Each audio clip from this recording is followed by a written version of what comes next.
Muy bien, hermanos, pues muy buenas noches. Gracias por unirse a la sesión. Pues bienvenidos. Hoy quisiera pues compartirles sobre el escolé en la tradición eclesiástica, como lo ven ahí en la pantalla. Y pues primeramente, a ver, déjenme presentarles cómo quisiera distribuir esta presentación. Quisiera hacer un análisis o presentarles sobre George Frederick Handel y específicamente la ópera del Mesías. Después vamos a ver un resumen de la lección que nos tocó estar repasando y estudiando esta semana. Vamos a tener un tiempo de las preguntas de discusión y pues vamos a concluir, ¿no? Con un cierre.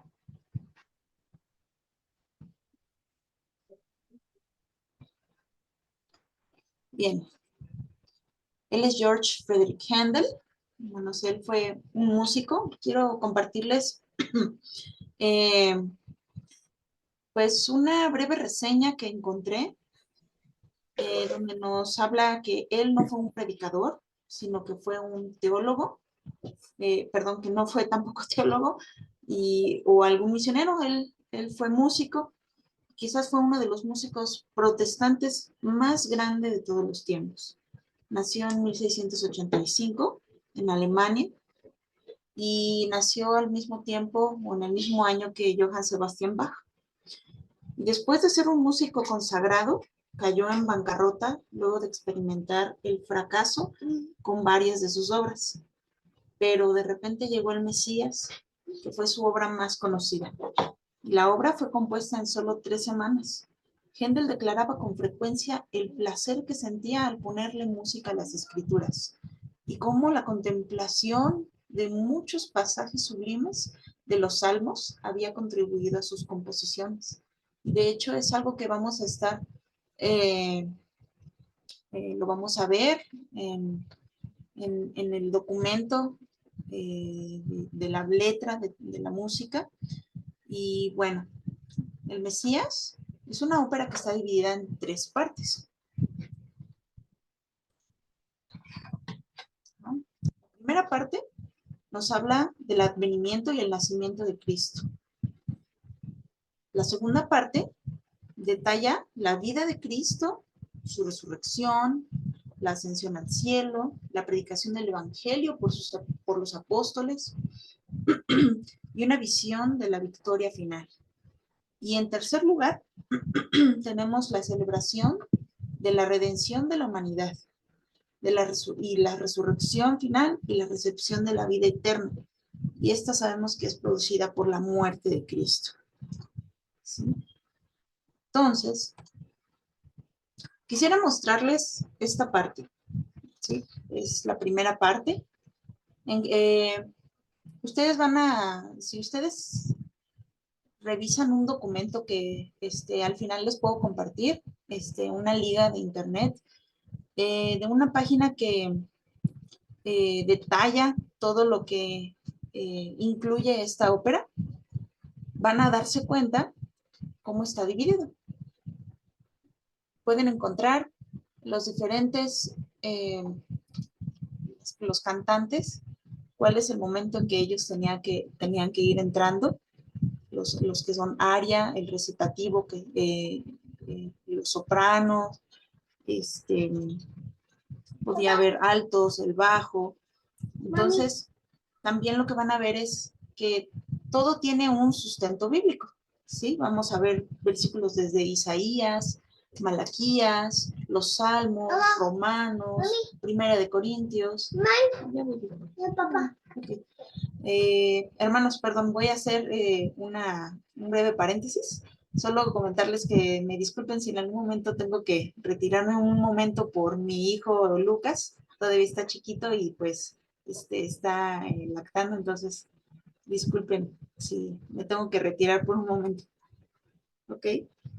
Este, entonces vamos a ver que todo eh, todo el desarrollo de la ópera tiene su sustento bíblico y quisiera que nos enfocáramos en ciertas palabras. Yo escogí dos versículos o dos partes en cada, dos versículos por cada parte. La última parte, la tercera parte, solo tiene un versículo. Entonces, aquí si ustedes observan, van a notar que hay unas palabras que están subrayadas y en negritas, ¿no? En itálica. Entonces, quisiera que ustedes pudieran leerlo tanto de la primera parte como de la segunda parte y la tercera parte. ¿Sí? Las voy a volver a poner para que puedan darle un análisis rápido y que podamos tener un tiempo de, de análisis.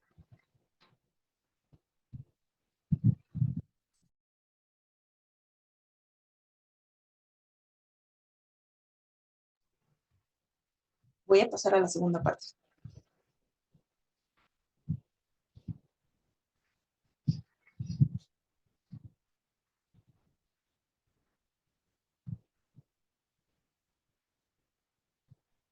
La tercera parte.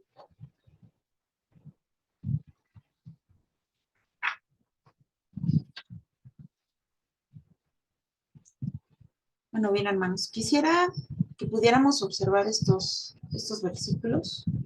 ¿Qué podemos observar en estos versículos? Podemos decir que hay alguna forma de contemplación. Estas palabras que vemos resaltadas ahí, eh, podemos identificar algo con lo que hemos estado meditando en estas sesiones de Escolé, que tengan que ver con la contemplación. Si pueden ver, la palabra behold, que está en inglés, se tradujo de diferentes maneras. De hecho, si ustedes revisan el documento de toda la ópera, el desarrollo, eh, hay versículos en el que está contenida esta palabra. Entonces, ¿creen que todas estas traducciones se puedan entender como contemplación? Hermanos, yo los invito a levantar la mano. ¿Quién quiere opinar respecto de esto? Déjenme pasar a ver el chat.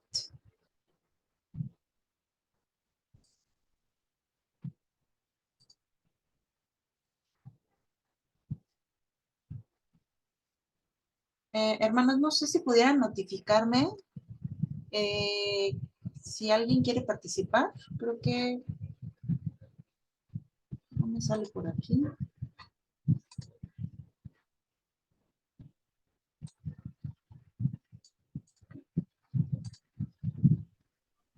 Ana María. ¿Sí, hermano? Adelante, hermano. Hermano Ni Jacinto. levanté la mano. Sí, pues la palabra behold significa contemplar con asombro. Esa palabra se utiliza en un canto que algunos hermanos cantamos en la congregación de Contempla a Dios, en inglés es Behold our God, y es contemplarlo con este asombro, ¿no? Como contemplando, mirándolo, disfrutándolo, por así decir. Entonces creo que a eso hace referencia la palabra.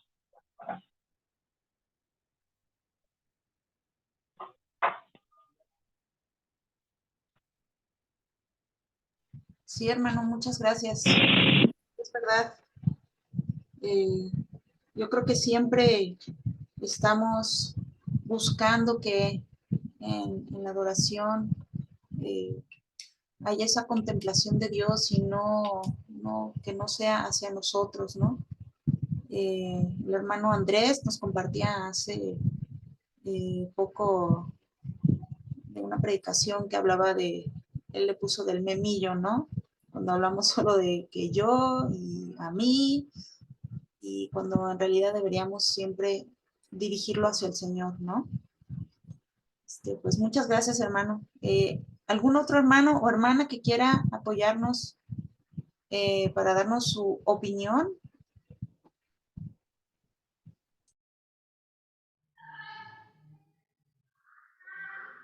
Hermano, adelante hermano, por favor. ¿Qué tal, hermana? Hola Buenas hermano. noches. Sí, a mí lo que me llama la atención es que la traducción a veces en nuestro español es mirad, pero a veces es como he aquí. O sea, no siempre, y a veces es he aquí, perdón, y a veces es mirad y ved, como si fuera diferente mirar y ver. Y no sé, esto me hace pensar en lo que hablábamos hace 2 lecciones, creo, que alguien decía que contemplar es más allá que la acción de ver, ¿no? O sea, es mirar, es apropiarse de la imagen que tenemos delante. Entonces, yo aportaría eso, hermana, que las distinciones que hacen la traducción al español, el behold. Ahora, sería interesante ver cuál es la palabra, no sé, en los casos de Isaías, cuál es la palabra hebrea tal vez, y en los casos de Lucas, cuál es la palabra griega que se usa y qué otros significados puede tener al momento de traducirlo. Sí, hermano, muchas gracias. Sí, de hecho, sí son, es curioso cómo esa palabra behold tiene diferentes traducciones, ¿no? Al español y cómo se ve he aquí, como para resaltar esa, aunque no dice contemplar, pero es como si dijera contemplen, vean. Gracias, hermano. Hermano Fer, por favor.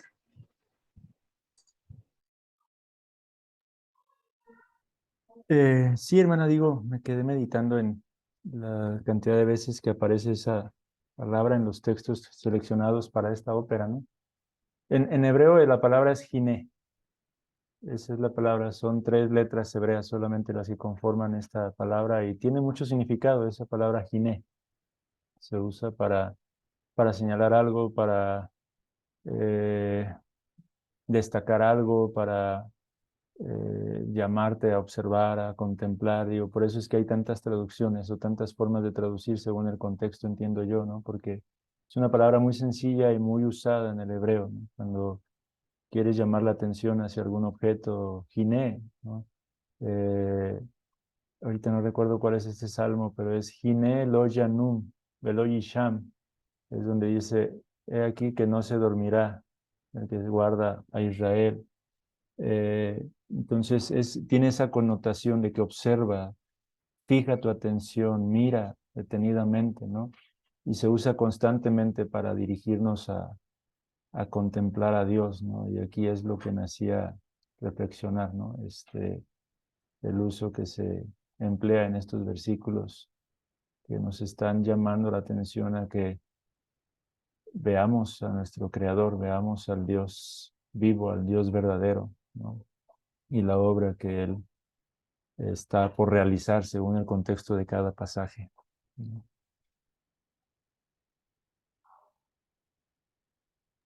Sí, hermano, muchas gracias. Sí, sí, es verdad. Creo que el versículo o el salmo que nos comparte es el Salmo 121, ¿verdad? Si no me equivoco. Muy bien, hermano. Sí, sí, Pues hermana. muchas gracias. No sé si hay alguna hermana o hermano que quiera compartirnos o si podemos continuar.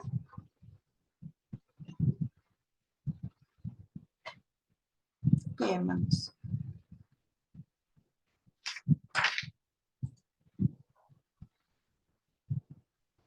Bueno, hermanos, para poder concluir con este tiempo, les agradezco mucho por sus participaciones.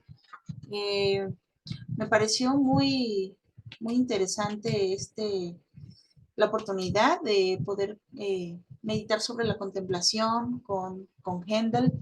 Me acordaba también de un hermano que en su boda quiso escoger este tema o esta ópera para poder hacer la entrada junto con su esposa y me pareció algo muy bonito Y pues recordar también, no sé si se habían dado cuenta, que en el programa de Renovando tu Mente, usan el inicio de esta ópera y, y es algo muy interesante para que podamos nosotros seguir conociendo que no solamente en los teólogos o los padres de la iglesia, sino que también hubieron personas que no propiamente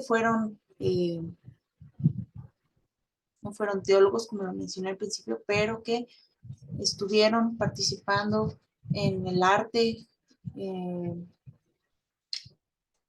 la música, y que hicieron su aportación para poder eh, mostrarnos que debemos de ser reverentes en todas las cosas y aún en la música, cómo estas personas pudieron dar toda la gloria al Señor, ¿no? ¿Y por qué muestro aquí esta palabra de amén? Bueno, para cerrar quisiera mencionar que la Orquesta Filarmónica de Los Ángeles concluye de esta manera. En su página ellos mencionan que el Mesías se cierra con un coro resplandeciente que reúne todos los hilos musicales y dramáticos que recorren la obra.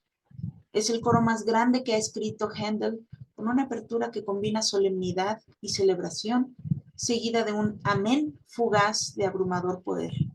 Es la culminación de una obra que se ha convertido en un ícono de la cultura occidental. Aunque no sepas nada más de música clásica, ya conoces el coro Aleluya. Yo creo que todos lo hemos escuchado, ¿no? Y de hecho, si ustedes se meten a escuchar esa ópera, van a encontrar que tiene una duración aproximada de 2 horas.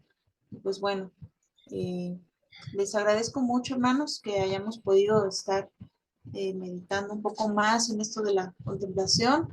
Y pues propiamente ya vamos a comenzar con un breve resumen de la lección de esta semana del Escolé en la tradición eclesiástica. Vamos a ver aquí a Agustín de Hipona del lado izquierdo. Vamos a ver también a Basilio de Cesarea, a Tomás de Aquinas. Vimos que Agustín de Hipona escribió las Confesiones, como ya todos lo sabemos. Decía que nuestros corazones no descansarán hasta que estos encuentren descanso en el Señor. También escribió La Ciudad de Dios, y él creía en el principio, en las palabras de vita activa y vita contemplativa. Escribió sobre esto en el libro 19. ¿Sí? Podemos ver aquí también que hace una referencia a lo que vemos en cuanto a Marta y a María. Decía que podemos ver que la vida activa lo relacionamos con Marta, ¿no? Que estaba afanada con la limpieza, tal vez el tener arreglado, pero María era la vida contemplativa, ¿no? Que ella, esta mujer que se quedó con nuestro Señor Jesús para tener una conversación, estaba teniendo una conversación más profunda, y también se hace el análisis en que María escogió la mejor parte, ¿no? La contemplación, de poder estar con nuestro Señor Jesús. Y bueno, también Basilio de Cesarea creía en un escolé que era cumplido y que también fue sustituido por la oración. Tomás de Aquinas usó el principio de Ascolia, y donde vemos que es lo contrario al escolé, ¿no? A significa que es sin, y pues él también mencionaba sobre la persona que no sabe de su propia miseria, ¿no? Habla también de la vida activa y de la vida contemplativa. Y él ve cómo es que estos dos, cómo se relacionan, ¿no? Que debe de ser un balance, un equilibrio entre las dos. No podemos tal vez inclinarnos mucho más a una o a otra, ¿no? Pero como veíamos con Agustín, que que María fue esa parte que ella supo cómo escoger lo mejor, ¿no? Esa vida contemplativa. Ahora pasamos al monasticismo. Son estos puntos que habla de la educación monástica, el principio de lectio divina, florilegium, ora et labora, y la arquitectura monástica. La educación monástica, podemos ver que fue una educación europea. Se habla del ocio santo o espiritual, que hay que ser fuente de oración, que esto era una fuente de oración en el mundo cristiano. También en la lectio divina, ¿verdad? Vemos que la lectura de la palabra fue de una manera reflexiva, intencional, lenta, y se volvía a leer un pasaje para poder meditarlo profundamente y que pudiéramos ver, se pudiera ver lo bueno, lo bello y lo verdadero que estaba contenido en ese pasaje, y sin pasarlo rápido. Y también hubo una llamada sacra página. Hermanos, a veces voy a mencionar cosas muy rápido, pero eso es algo que estuvimos viendo durante la semana. Y bueno, el Florilegium es un libro de flores que los monjes usaban en ese tiempo, ya que el tener un libro no era tan sencillo, no era tan fácil que alguien dijera, bueno, voy aquí a una tienda, voy con esa persona y le compro un paquete de 5 libros, ¿no? Ya era muy caro en esos tiempos, no era tan fácil que cualquier persona tuviera acceso a este tipo de material. Entonces los monjes escribían lo que más les llamaba la atención, lo que más decían, esto es hermoso, y lo anotaban en su libro, ¿no? Y todo eso que ellos escribían, después lo memorizaban para guardarlo en el libro de su corazón. Menciona que a veces usaban un salterio y lo cantaban, y después de tanto cantarlo tan seguido, es como la manera en cómo lo memorizaban más fácil, ¿no? Lo podían memorizar hasta en 2 años. Ahora, la parte de ora et labora se refiere al trabajo en el campo, cuando producían cosas y luego las vendían. Eran industriosos, pero sabían también apartar el tiempo para la oración y estudiar las escrituras. También vemos que ellos fomentaban la amistad, la comunidad al estudiar, al trabajar, al cenar juntos. Vemos una armonía. No, tal vez en nuestras mentes podríamos tener un escenario en que son absolutamente callados, son muy serios, pero de hecho el monasticismo fue algo muy influyente, pues aún para el cristianismo, ¿no?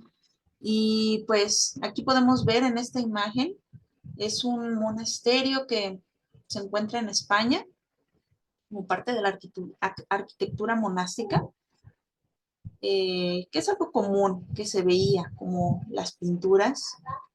Vemos esta arquitectura muy peculiar, esos arcos que podemos observar ahí, los triángulos, esos jardines, algunas flores, aún el clima podía influir. Había lugares en donde sentarse para poder descansar y platicar, que pudieran contemplar todo eso.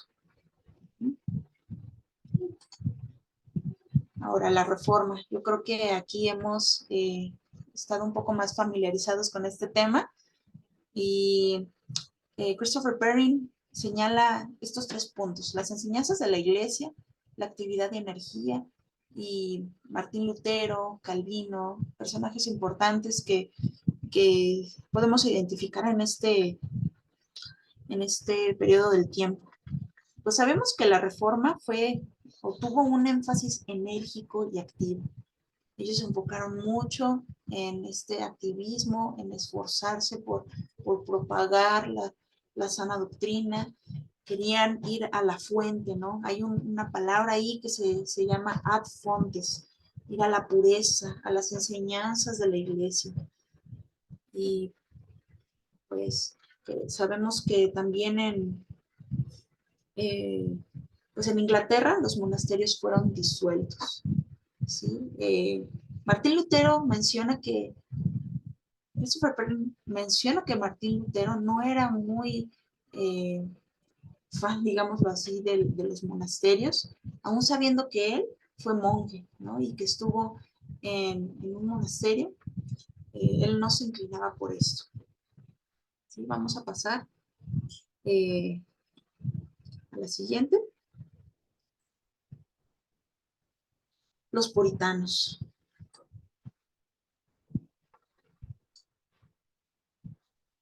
Los puritanos, vamos a ver que había una parte de mucha recreación, de bebida, de la celebración, de las fiestas, algo que disfrutaban mucho y que en realidad yo creo que también de ellos podríamos tal vez en algún momento de nuestras vidas tener una idea de que ellos eran también muy secos, como muy cuadrados, ¿no? Muy serios. Y pues en realidad es que no eran así, no eran amargados como muchos lo pensaban o lo pensábamos, ¿no? También la ética del trabajo que ellos demostraron era mostrarse a sí mismos aprobados. Como dice 2 de Timoteo 2:15, procura con diligencia presentarte a Dios aprobado. Y la energía era una manifestación de la fidelidad y de la gratitud a Dios. Jonathan Edwards se sabe que pasaba 13 horas al día estudiando. Así que, pues podemos decir que él sí pasaba tiempo contemplando y, pues bueno, no podemos tal vez generalizar diciendo que todos los puritanos eran así. La verdad es que se enfocaban mucho en la recreación más que en el escuela. Podemos ver el principio de vida activa.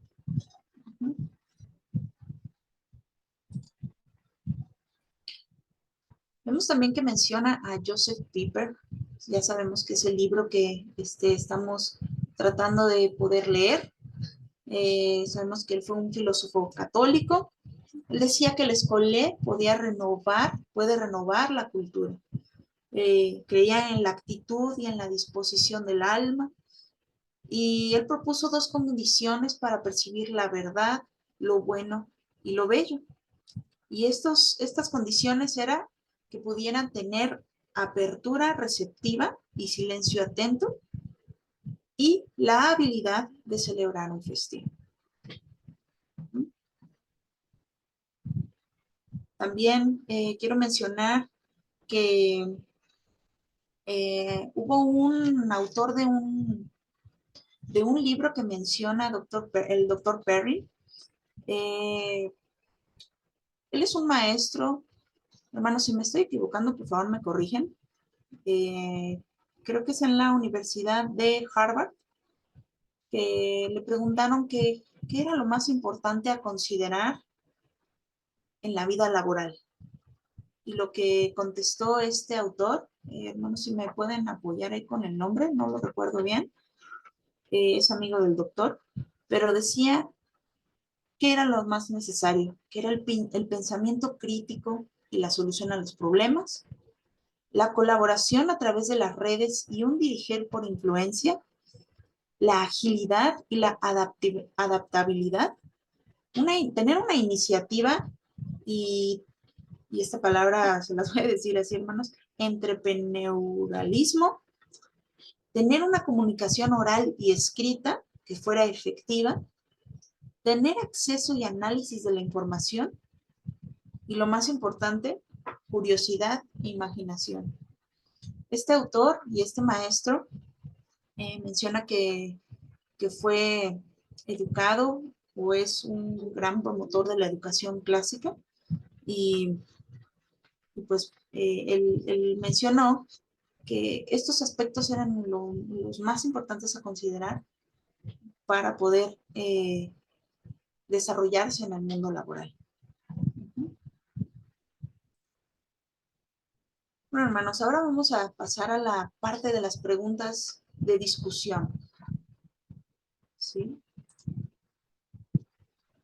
Bueno, vemos esta imagen de Agustín de Hipona y quisiera que meditáramos de qué maneras la fe cristiana se apropió, transformó y extendió la idea del escolé.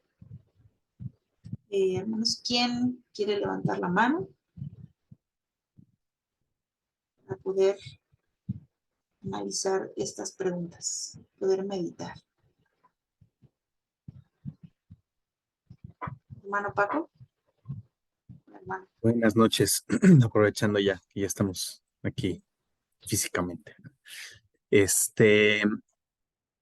Bueno, meditábamos ahí en la lección cómo el cristianismo trae ese balance entre justo la vida activa y la vida contemplativa, a diferencia de la cultura griega, por ejemplo, que veía en el trabajo algo de poca dignidad o menor o mucho menor dignidad, al grado que mientras menos pudieran hacer trabajo era mejor y poder dedicar todo el tiempo a la vida contemplativa, siendo que pues el cristianismo trae esa, digamos, novedad al ver que no es así, que el trabajo también es digno, el Señor creó el trabajo y viene toda una cultura de la dignificación del trabajo, de la vida activa, como un servicio a Dios mismo y como un servicio al prójimo, como algo necesario, eh, piadoso.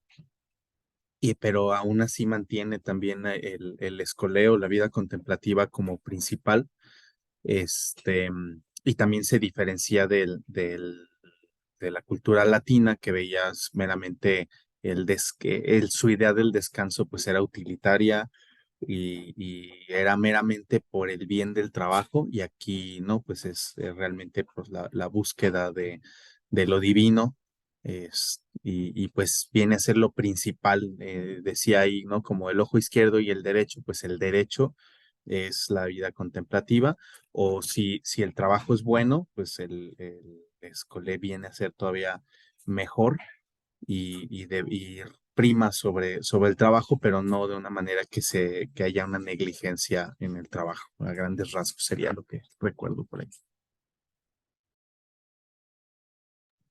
Sí, hermano, muchas gracias. Sí, yo creo que de aquí podríamos hacernos otra pregunta, ¿no? En el trabajo podríamos aplicar el escolé, ¿no? Podríamos eh, ponerlo en práctica de alguna manera o de algunas maneras. Hermano Josué, creo que te vi que habías levantado la mano, ¿verdad? Sí, hermana, quería complementar lo que dijo el hermano Paco. Respecto a la pregunta, ¿no? ¿De qué manera la fe cristiana transformó la idea del escolé? Yo lo veo muy claro en la creación de los monasterios, hermana. O sea, en la antigüedad, en los antiguos griegos tenían su escolé, tenían también los diálogos socráticos, ellos mismos filosofaban sobre la vida, etcétera. Pero cuando se empiezan a crear monasterios, siento que es como una institucionalización del escolé, o sea, eran comunidades que se dedicaban en gran parte de sus actividades precisamente al escolé. Y a mí lo que me llama mucho la atención es la relación que hay entre los monasterios y las universidades posteriormente. O sea, como que los monasterios fueron pequeñas incubadoras de escolé, precisamente, pero estas se transformaron después en universidades y ahí vemos ahora sí que esa gran influencia cristiana al decir, mira, ahora el escolé tiene un significado que va más allá de, no sé, o sea, de lo que la filosofía griega podía traer a este mundo, ¿no? En sus reflexiones, en sus meditaciones. Entonces, como que el escolé cristiano, pues agrega contenido, agrega trascendencia, hace los monasterios como comunidades dedicadas gran parte, la mayor parte del tiempo al escolé, aunque también trabajaban bastante, y posteriormente esto se evoluciona en las universidades y en todo, ¿no? Entonces yo ahí veo como o sea, cómo esa pequeña semilla del escolé se cristianiza en los monasterios y tiene una explosión después creando las primeras universidades y todo eso. Entonces yo diría que de esa forma el cristianismo se apropia de la idea del escolé, le da significado más relevante y después trae un posterior desarrollo pues ahora sí que en todas las áreas del conocimiento en Occidente. Muchas gracias, hermano. Sí, sí, está muy interesante ese tema. Cómo, incluso cómo el monasticismo ha influido demasiado, ¿no? Yo creo que es algo que no, bueno, de mi parte yo no lo sabía, ¿verdad? Y incluso podemos ver la antigüedad en las universidades, que pues ya tiene bastantitos años, ¿no? Las universidades más pues reconocidas.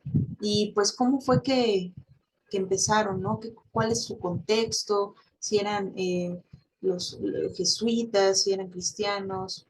Está muy interesante ese tema. Hermano Fer, por favor, nos Sí, apoyamos un digo, poquito. quiero, o sea, pues sumar un poquito a lo que decía el hermano Josué también, con una frase que Piper tiene en su libro del ocio, ya casi en la parte final.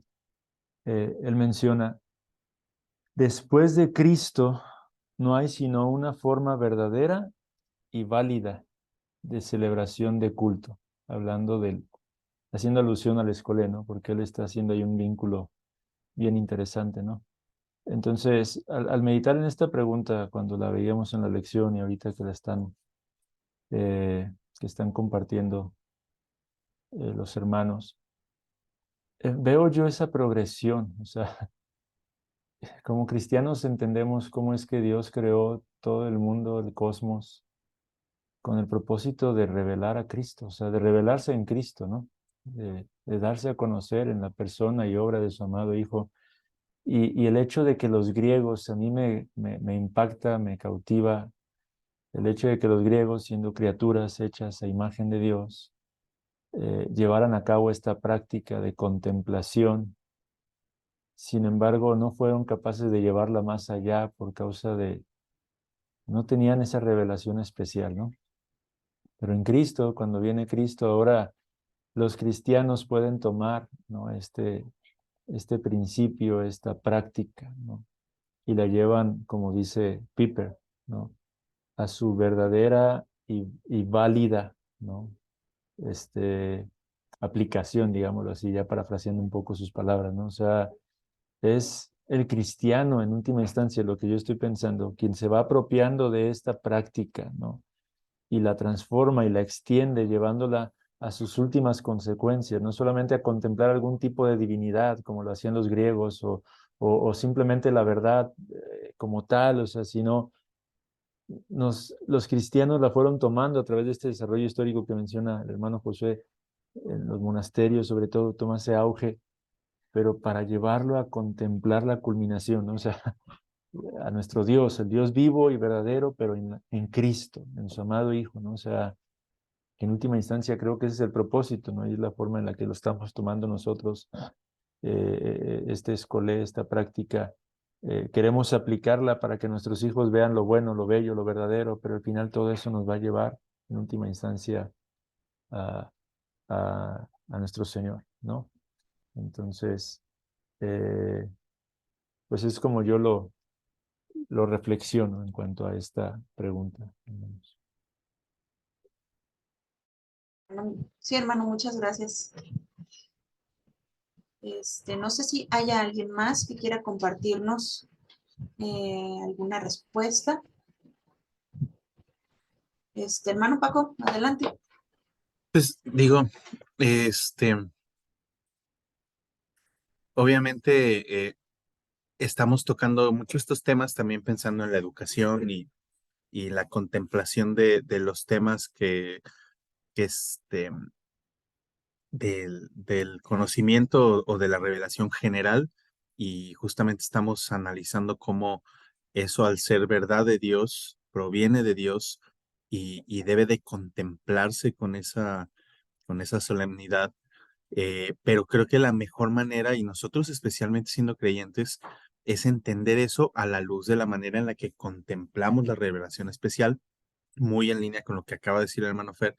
Y justamente me pongo a pensar en, creo que ya lo había dicho alguna vez, cómo si queremos ver lo que habría, yo creo, vuelto locos a muchos de los griegos en cuanto a estos conceptos que ellos podían tener de escolé y cómo verlos en un solo lugar.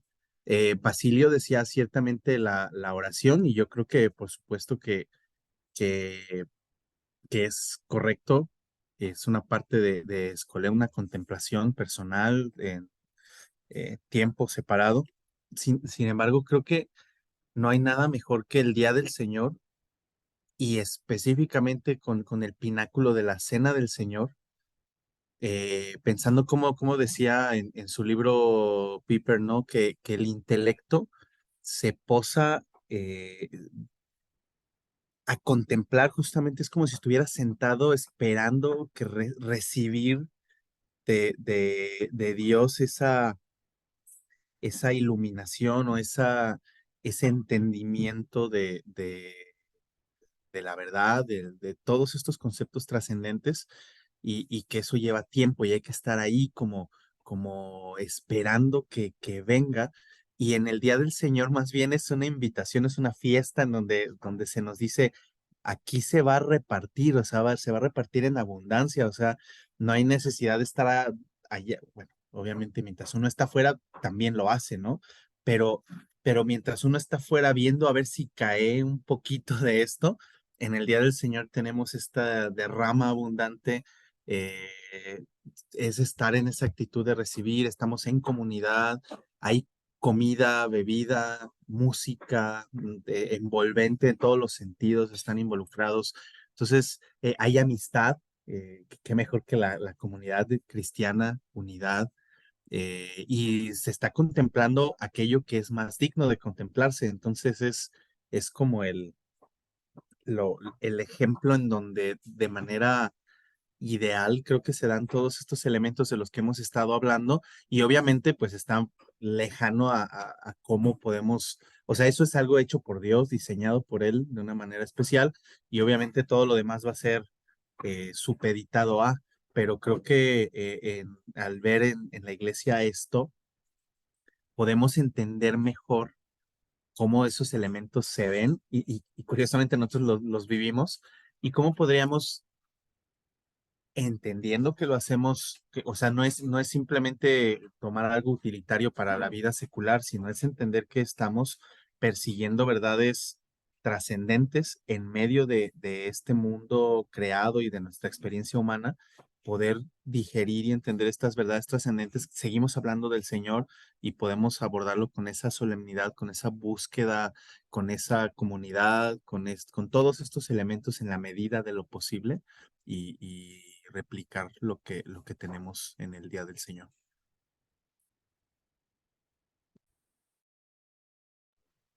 Muchas gracias, hermano. Sí, sí, todo eso, yo creo que es algo que todo verdadero cristiano anhela, ¿no? Cuando estamos esperando que llegue el día del Señor para poder ser partícipe de todo eso.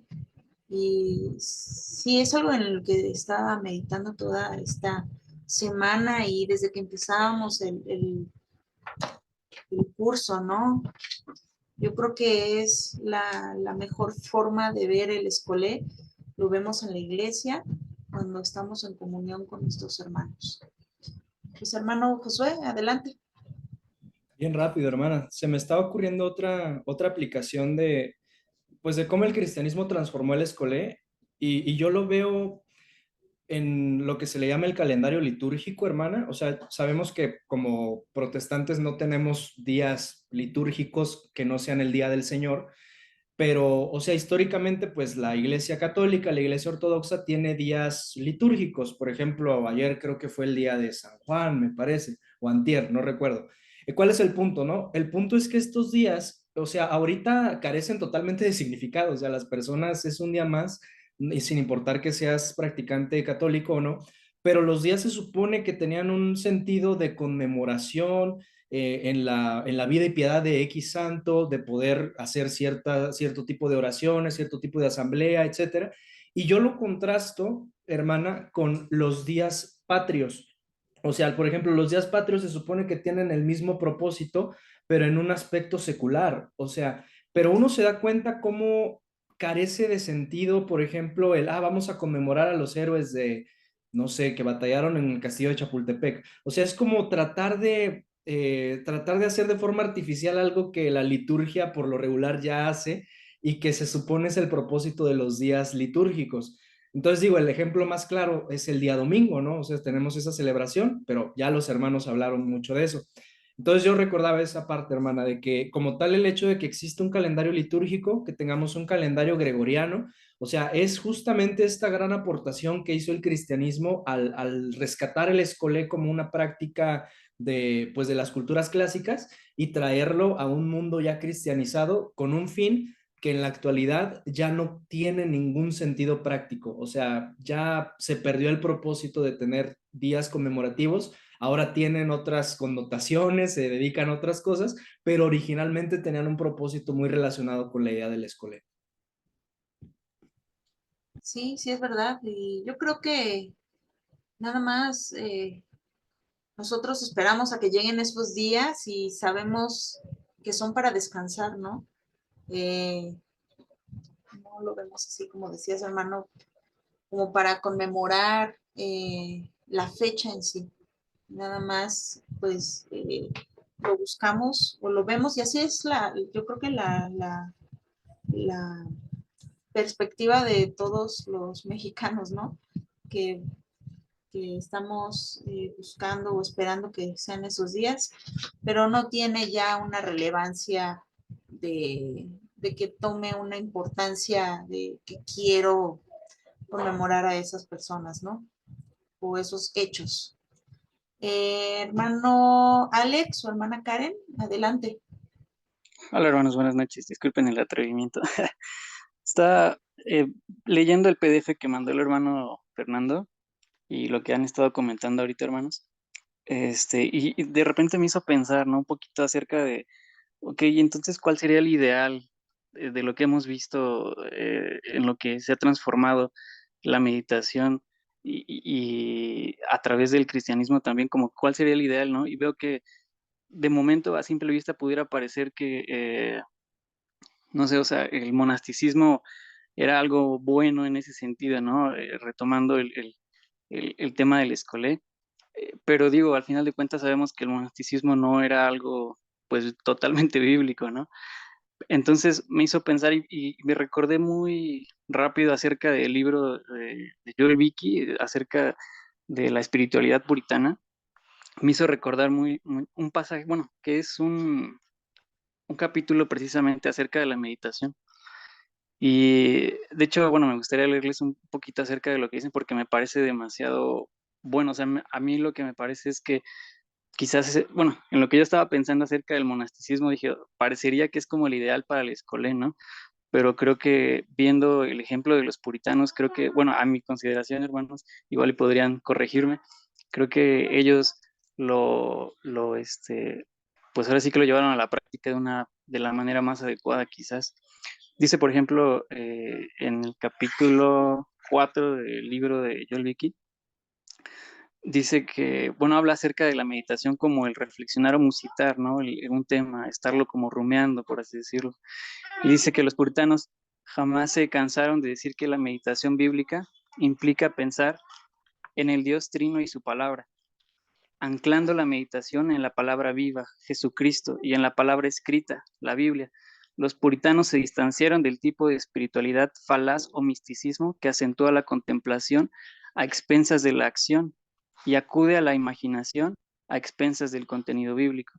Los puritanos, para los puritanos, la meditación ejercita tanto la mente como el corazón. El que medita se aproxima a una cuestión con su intelecto a la vez que con sus afectos. Thomas Watson definió la meditación como un santo ejercicio de la mente por el que traemos a la memoria las verdades de Dios y con sinceridad, y con seriedad reflexionamos sobre ellas y nos las aplicamos. También dice que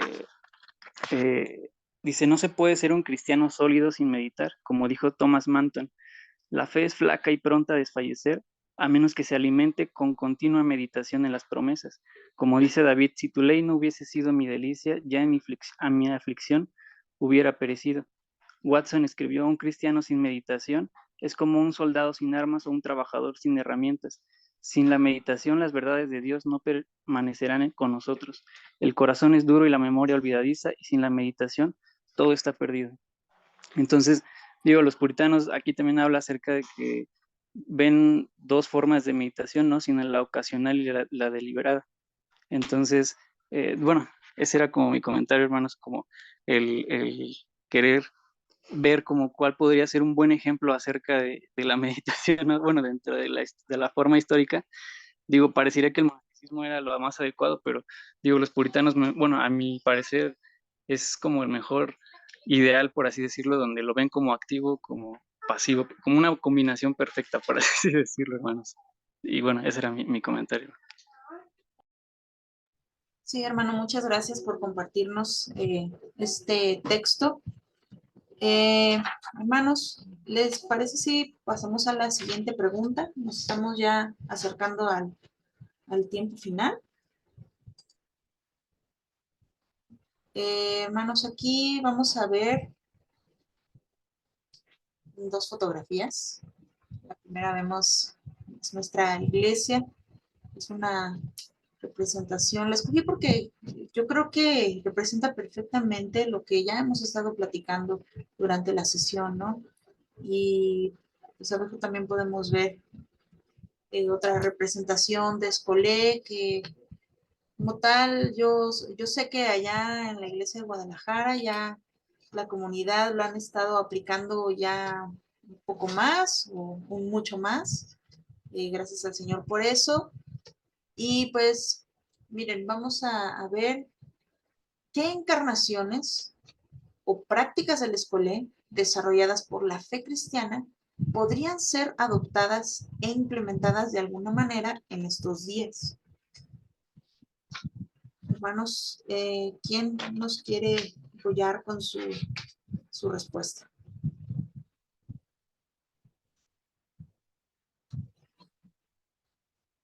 Sí, hermano Fer, adelante.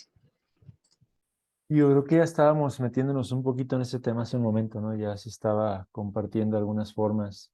Ahorita lo que comentaba el hermano Alex, o sea, la meditación puritana es una forma en la que hoy en día todavía, digo, es cierto que flaqueamos muchísimo y estamos lejos de llegar a alcanzar la práctica, ¿no? De hecho, he escuchado muchas veces el pastor Joe Vicky hablar acerca de la diferencia entre nosotros como cristianos hoy en día y los puritanos.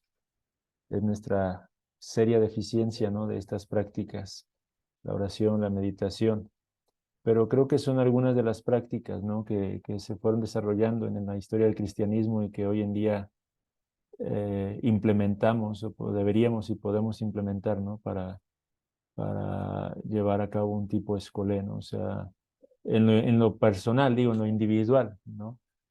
Pero entendiendo el concepto de escolé, como lo hemos estado entendiendo, que no se limita o va más allá de esa meditación personal, como creo que fue en la primera lección cuando platicábamos y Josué hablaba de eso, sino que es algo que tiene que abrirse en general, pues creo que la práctica por excelencia que pues ya han mencionado y que viene a mi mente, pues es lo que hacemos en las iglesias que el Señor ha permitido que se vayan estableciendo y formando, ¿no? Y tristemente reflexiono en el hecho de que muchas congregaciones no tienen eso, ¿no? En nuestros días, ¿no?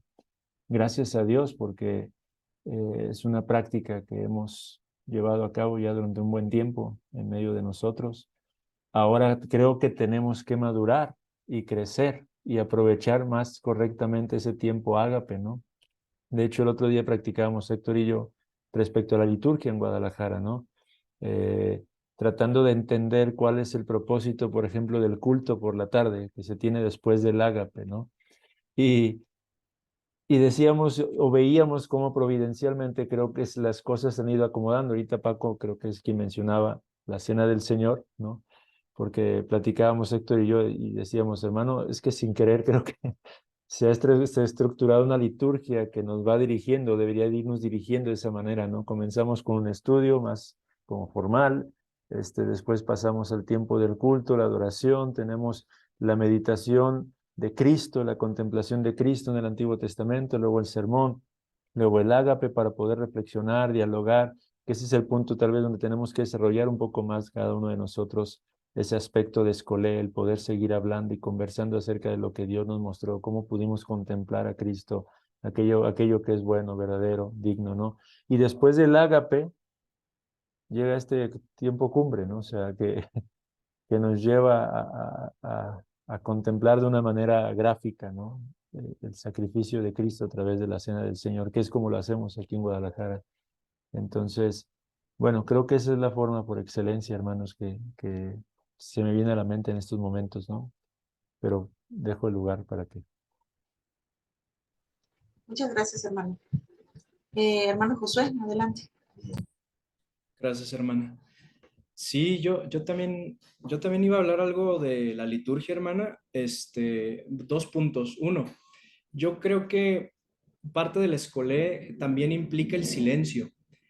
Hay algunas porciones de la liturgia, por ejemplo, de liturgias orientales. No sé por qué siempre saco de liturgias orientales, pero se me hace muy contrastante, hermanos, la importancia que le dan al silencio, a tener una contemplación silenciosa que representa ese aspecto de la divinidad que es la incomprensibilidad de Dios.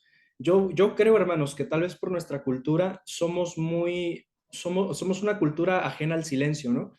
Pero es una parte importante que tal vez podríamos redescubrir e empezar a implementar también en lo personal tal vez y poco a poco en la comunidad. Pero este es mi segundo punto y yo creo que aquí es lo contrario al silencio y es lo siguiente, hermanos. Muchas veces en la adoración pública y en la oración pública, eh, al menos yo me siento vigorizado, hermanos, cuando, por ejemplo, si alguien está orando y un hermano se escucha por allá que dice amén, o sea, como que hay esa participación comunitaria en el mismo espíritu de pertenecer a ese cuerpo, ¿no? Por ejemplo, durante los cantos, o sea, sinceramente, yo creo que nuestra iglesia se caracteriza por ser una iglesia que silenciosa en ese aspecto, pero yo considero que es una experiencia comunitaria cuando estás en la adoración y escuchas, no sé, la oración de un hermano que está clamando, un hermano se postra, un hermano levanta las manos. Son cuestiones que son, o sea, prácticas, posturas, genuflexiones, que no creo que atentan contra el orden de la adoración, pero al contrario, yo creo que le dan una revitalización y un vigor que a veces, pues, hace falta, hermanos. Y yo lo digo no tanto porque, yo lo digo no lo digo por su ausencia, más bien lo digo que porque cuando esos elementos están presentes, ciertamente la adoración adquiere un sabor diferente, hermanos, y se siente más corporativo, te sientes más como en el mismo espíritu que el hermano también pasa en la oración, o sea, en la oración pública, cuando existe como estos ecos, ¿no? Durante la misma oración, que no solamente está hablando un hermano y se oye un silencio absoluto y al final es el amén, ¿no? Y yo creo que la práctica más, ahora sí que más concisa de todo esto sería el amén congregacional. O sea, finalmente es como una forma en la que todos asentimos, no solamente a cuando el hermano Héctor nos diga, hermanos, digan amén, por favor, porque quiero escucharlo, sino también de forma espontánea, ¿no? Yo creo que son cuestiones de la vida espiritual cristiana que pues siempre han existido y que a veces tal vez por los excesos que todos conocemos, como que los vamos perdiendo, hermanos. Y yo creo que es algo, ¿cómo aterrizo esto con el escolé? Yo considero que es escolé 100% porque hay ese sentido de comunidad, de participación y es en una asamblea pública donde se está adorando. Obviamente, pues todo dentro del orden, ¿no? Y de la prudencia cristiana. Pero ese será mi comentario, hermano. Muchas gracias, hermano. Sí, hermana Rebe, adelante. Vale, hermano. Podría ser también, bueno, le estaba pensando si podría ser también como una aplicación o que se puede como implementar el escoleo hoy en día, eh, como regresar a los tiempos de oración que se tenían antes, por ejemplo, en las escuelas en, en Estados Unidos, como oraban todos los niños antes. Bueno, no sé si era antes o después, pero se tenía ese tiempo de oración eh, durante o cuando estaban estudiando sus materias. Y de hecho hace poco tiempo veía una película con mi esposo que se llama El que cambia los tiempos. Es un hombre que viaja al futuro. Él vive en 1890 y viaja al futuro y va a una escuela y dicen, bueno, pues, y les empieza a hablar de Dios y de la veracidad de la Biblia y lo saca la maestra y dice, ¿cómo es posible que ya no oren en las escuelas, no? Y creo que era parte de lo que decía también, lo que veíamos en la lección que decía Basilio, que el escolé cristiano pues es como en la oración, ¿no? Donde podemos hablar con el Señor y también meditar en su palabra, en sus atributos. Y creo que se puede implementar eso con los niños, ¿no? En su educación. Nada más era eso, hermano. Sí, hermana, muchas gracias. Gracias. Sí, yo recuerdo también en la escuela, parte de la primaria y secundaria, justamente eso. Sí, era una pues, escuela cristiana, digámoslo así. Una escuela no nos va a hacer cristianos, lo sabemos. Sabemos que es el Señor el que obra, ¿verdad? Pero bueno, de alguna manera, ahí en esa escuela nos pues, animaban a que tuviéramos un tiempo devocional por las mañanas, que pudiéramos tener un tiempo de oración, y meditar, antes de empezar con todas nuestras labores durante el día, que pudiéramos tener ese tiempo de contemplación hacia el Señor. Y pues se hizo como pues una práctica, ¿no? Hubo un tiempo que yo recuerdo que no se hacía y después sí se llevó a cabo. No sé si actualmente todavía lo hacen, pero sí yo creo que también es una buena oportunidad en el caso de las personas que eh, pues que pueden ver como una opción alguna escuela pues cristiana, pero mucho mayor o mayormente en nuestros hogares, ¿no? Cómo iniciamos nuestro día, a los que somos padres, cómo estamos instruyendo a nuestros hijos, una rutina que incluyamos esta adoración al Señor, que es una contemplación eh, máxima donde vemos de todo, ¿no? Los cantos, donde vemos la meditación de las escrituras. Claro que teniendo niños pequeños no nos vamos a extender demasiado, pero les estamos enseñando esas cosas, ¿no? Esas cosas bellas en los cantos, en la oración, en, en algunas breves meditaciones. Por ejemplo, aquí con mis hijos vemos los atributos del Señor, vamos viendo uno por semana, estamos viendo que Dios es fiel, que Dios es santo, y, y cuando llega el momento del día del Señor, es maravilloso cómo el Señor obra aún en su gracia común en los pequeños, ¿no? En nuestro caso, yo he visto cómo mi hijo Eliseo, han habido veces que él siempre escuchan a los niños, ¿verdad? Ellos siempre están escuchando y sí ponen atención aunque no lo parezca, pero él escucha y cuando llega a identificar la palabra el mandamiento, ¿no? O que Dios y sus promesas, él las identifica, se emociona, me dice, mamá, promesas, ¿no? Mamá, mandamientos, mamá, lo que sea, ¿no? Y aquí está. Eliseo me vino a traer los mandamientos que dan en la iglesia, ¿no?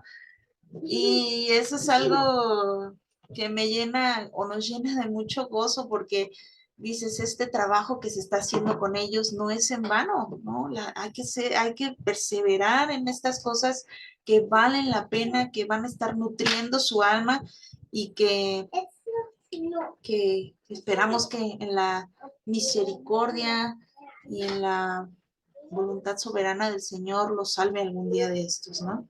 Pues bueno, esa es mi participación, hermanos. Hermana Ida, por favor, adelante. Hermano Paco. Bueno, hola, buenas noches, hermanos. Eh, pues al leer un poco sobre o al escuchar un poco sobre la práctica que tenían en los monasterios de usar un libro para registrar las flores, em, eh, hemos estado adoptando, tal vez lo conocen, una herramienta que se llama el diario de naturaleza.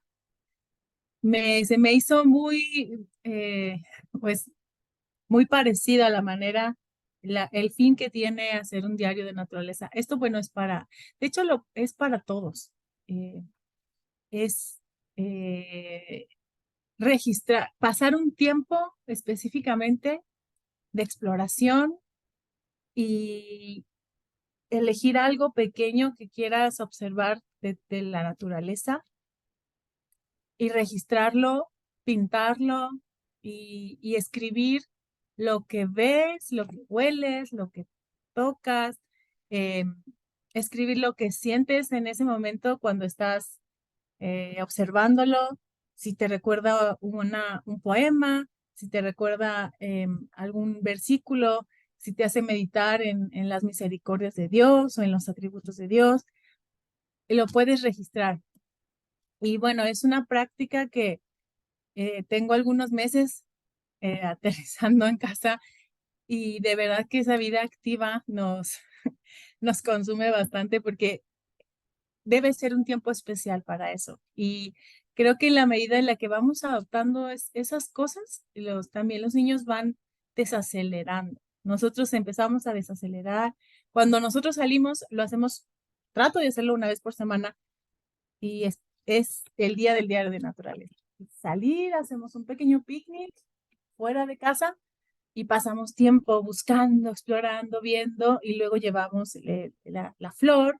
Generalmente son flores los niños los pintan como pueden. Y es muy rápido para ellos, pero la verdad yo sí he tenido momentos muy bonitos, momentos donde puedo contemplar más allá de lo que veo cuando salgo a caminar nada más. O sea, es detenerse, parar y observar. Y creo que te recarga, que no es el fin de la escuela, ya lo hemos hablado, pero te acerca un poco más a ese reposo o a ese desacelerar. Y bueno, hablando de la práctica que la fe cristiana, en este caso, bueno, en los monasterios hacían, me pareció pues muy relacionada. Nada más, hermana, gracias.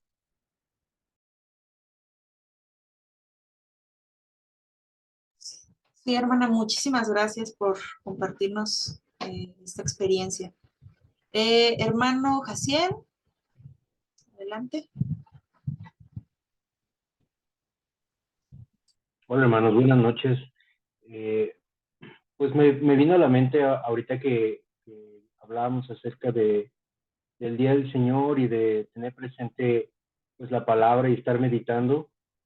El ejemplo de dos hermanos que conozco, uno que decía que intencionalmente cuando desayunaba con su familia tenían un botecito con textos bíblicos, digamos, pequeños textos bíblicos que los tenían ahí en la mesa y aprovechaban para sacar uno en el momento de los alimentos y estaban hablando y pensando y debatiendo acerca de esto mientras estaban desayunando. Y me pareció algo muy edificante, que al final es de alguna manera llevar nuestra conversación y nuestros pensamientos hacia la palabra de Dios en nuestro diario vivir, no forzándolo, pero de alguna manera como ejercitándonos en ello. Y otro buen hermano de la iglesia que pues acostumbra mientras van en el camino, pues repasar un proverbio o repasar un texto de la escritura, trayendo a la memoria lo que dice Deuteronomio 6, que dice que, bueno, te acordarás de estas cosas al andar por el camino, ¿no? Y bueno, creo que son ejercicios que podemos simplemente añadir a nuestra rutina regular. Igualmente, cuando nos vemos con algún hermano, intencionalmente estar trayendo a la mente, a la memoria, las palabras del Señor, algún texto, preguntarles, hermano, ¿tú qué opinas de este texto? O leí este texto en la mañana, ¿tú qué piensas? Como continuamente, porque yo algo que pienso, hermanos, es que el mundo con todo lo que vemos alrededor te predica obviamente su mundanalidad. Entonces lo que nosotros creo que debemos hacer es guardar esa mente y el corazón de esta manera, y creo que es una manera también de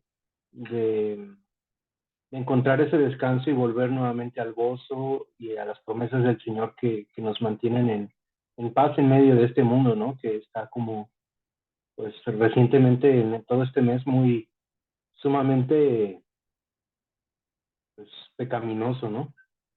Entonces, bueno, es lo que quisiera comentar, hermanos. Gracias.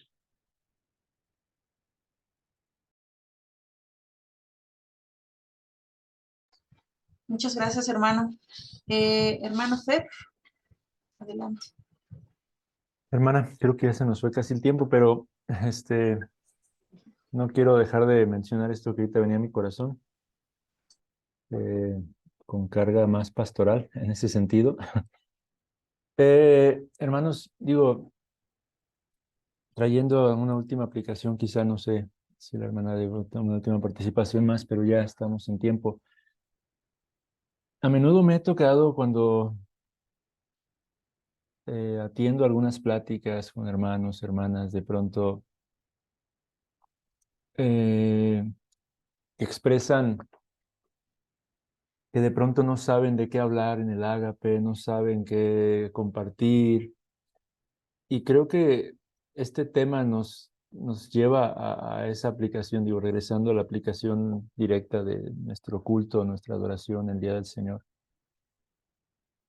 Creo que esto que estamos comprendiendo, la importancia de nuestro ágape, viéndola ya desde esa perspectiva más contemplativa, más de ese propósito de escolé, nos debería motivar, hermanos, a procurar contagiar a los demás, de aprovechar mejor ese tiempo ágape, ¿no? O sea, he escuchado fácil de unas 5 o 6 personas distintas, ¿no? Que me han compartido esa misma lucha. Es que no sé de qué hablar, hermano, por eso a veces no me junto con los mismos hermanos.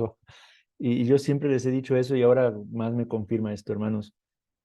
Pues hablemos de la palabra, hablemos del mensaje, hablemos de lo que pudimos contemplar, hablemos de lo que el Señor está mostrándonos, hablemos de lo bueno, lo bello, lo verdadero, ¿no? Entonces, y creo que ahora que lo estamos viendo desde esta perspectiva, con mayor razón, hermanos, procuremos, diría yo, y animaría,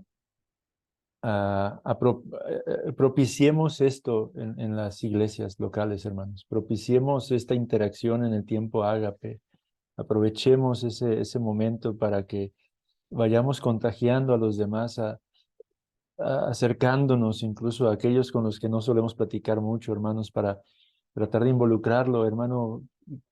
¿Qué te habló el Señor a través de la palabra el día de hoy? ¿Qué te mostró, no? Y compartamos nosotros, quizá comencemos nosotros abriéndonos para que ellos puedan animarse también y que se pueda dar este tiempo cada vez más fructífero en la medida en que el Señor nos dé esa gracia, ¿no?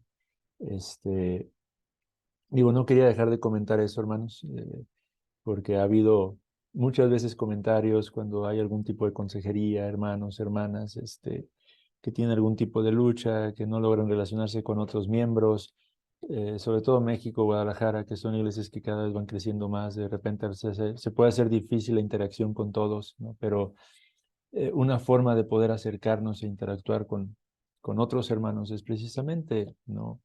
Teniendo ese tiempo escolé, ¿no? En nuestro ágape, ¿no? Para contemplar todo esto que es glorioso, ¿no? En el Señor. Nada más quería comentar eso, hermana. Ya Sí, nos muchas fuimos muy gracias. largos. No, sí, sí, es muy importante poder señalar todas estas cosas. Y hermanos, pues ya para concluir, quiero presentarles esta frase que me encontré del libro de El ocio y la vida intelectual de Joseph Pieper. También tiene que ver con la contemplación. Vamos a cerrar con este texto que dice: la intuición, intuir, contemplar es, en cambio, la apertura de los ojos a un mirar receptivo de las cosas que se le ofrecen, que nos penetran sin necesidad de un esfuerzo de captación del observador. Hermanos, ha sido muy bueno el estar meditando en este tema de la contemplación. Es algo, yo creo que los propósitos por los cuales el Señor nos ha creado de esta manera, para que al adorarle podamos contemplar todas estas cosas que Él ha creado, que nos permite ver ahora sí que con nuestros ojos, ¿no? Pues hermanos, quisiera cerrar aquí y pedirle al hermano Fer si nos apoya con una oración para dar por terminada la sesión, hermano. Sí, hermanos, vamos a orar para concluir entonces. Amado Señor, Dios Padre, muchas gracias por el tiempo que nos has regalado una vez más. Las cosas que reflexionamos juntos, Señor, son de edificación, nos ayudan a seguir afinando nuestro pensamiento y al mismo tiempo siendo movidos, Señor, a poner por obra, en práctica, Señor, todas estas cosas, oh Dios. Gracias, Padre, gracias por concedernos el poder gozar del privilegio de tener ese verdadero escolé, Señor.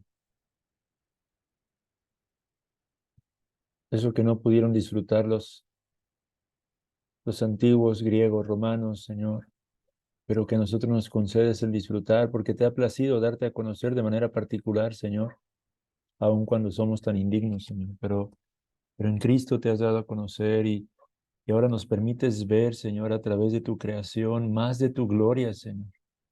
Gloria que nos apunta invariablemente, Señor, inevitablemente a aquel que es el autor y consumador de nuestra fe, Señor. Gracias por ello, Señor. Danos gracia, Padre, para que podamos guiar a nuestros pequeños, a nuestros hijos, a los que nos rodean, Señor, a este mismo fin, a esta misma gloriosa contemplación, Señor. Sabes que aún de este lado de la eternidad, nuestra vista está tan limitada, Señor. Y hay un buen día, Señor, en el que podremos finalmente contemplar todo de una manera que no somos capaces de comprender ahora, Señor. Mientras tanto, concédenos más de tu gracia, más de tu Espíritu, Señor, para que a través de este ejercicio, a través de esta labor, Señor, del alma, Señor, podamos maravillarnos y asombrarnos más de ti, Señor. Gracias por este tiempo. Danos un buen descanso esta noche, Señor. Gracias por la vida de nuestra hermana Mariana, que ha participado el día de hoy, Señor, moderando. Sé con cada uno de mis hermanos, Señor. En Cristo oramos. Amén y amén. Listo.